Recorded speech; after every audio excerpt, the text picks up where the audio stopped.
My name is Mila. I am 63 years old, a widow, a mother, and according to my son, that day a nobody. I didn't always know what silence sounded like. When my son was young, my house was never quiet. It rang with laughter, questions, slammed doors, music too loud, and dreams spoken without fear. I built my life around those sounds. I thought they would protect me forever. I was wrong. Some betrayals don't arrive with shouting or violence. They come calmly, dressed as honesty, spoken by someone whose voice you once trusted with your life. The house that raised a man. That house wasn't just bricks and wood. It was memory. I bought it with my late husband, Amir, 35 years ago. We were young, hopeful and scared, but together. When he died suddenly from a heart condition, the walls absorbed my grief. When I raised our son, Arman, alone, the floors carried my exhaustion. I worked 2 jobs. Skipped meals. Learned to be strong in ways no one applauds. That house saw everything. And yet, on that Sunday afternoon, sitting at my own dining table, I felt like a guest.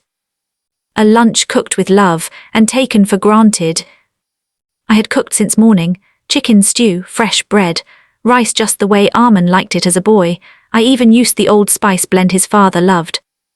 When Arman and his wife, Lena, arrived, they didn't notice. Lena scanned the living room like a stranger, judging a rental. Arman checked his phone. No hug. No, how are you, Mom? Still I smiled. Because mothers do that. We make excuses before others even need them. The first cut is always small. At the table, Arman spoke to Lena, not me. This place could look decent with renovations, he said casually. It's old. Old. I swallowed. Old doesn't mean useless, I said softly. He waved his hand. Relax, I'm just being practical. Practical, another word that hurts when used carelessly. Then came the moment I will never forget. You're basically a nobody now. Arman leaned back, sighed and said, like he was statting the weather. Let's be honest, you're retired. You don't do much, you're basically a nobody now. The room stopped breathing. I felt heat rush to my face, then cold settle in my chest. My hands trembled under the table, every sacrifice I had made reduced to one word. Nobody. Lena stayed quiet. Silence is also a choice. The smile they didn't expect. I could have screamed. I could have cried. I could have begged him to remember who I was. Instead, I smiled. Not because I wasn't hurt, but because something inside me finally broke open. I stood, walked to the hallway and picked up the house keys. The sound they made when I placed them on the table was small, but final. You're right, I said calmly, things have changed. They stared at me. This house, I continued, is mine, and I think it's time you left. When respect dies, love suffocates. Arman laughed, he thought it was a joke. You're being emotional, he said, we're family. I looked straight into the eyes I once kissed goodnight. Family doesn't erase you, I replied. Lena finally spoke, where would you even go? I smiled again, somewhere I'm seen. They left angry, loud, certain I would regret it. But when the door closed, something else happened. The house was quiet. And for the first time that quiet felt like freedom. Grief has layers.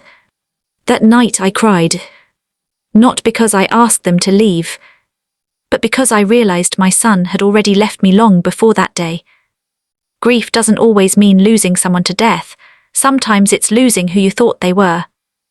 A 63-year-old woman chooses herself. I visited a lawyer. I reviewed papers.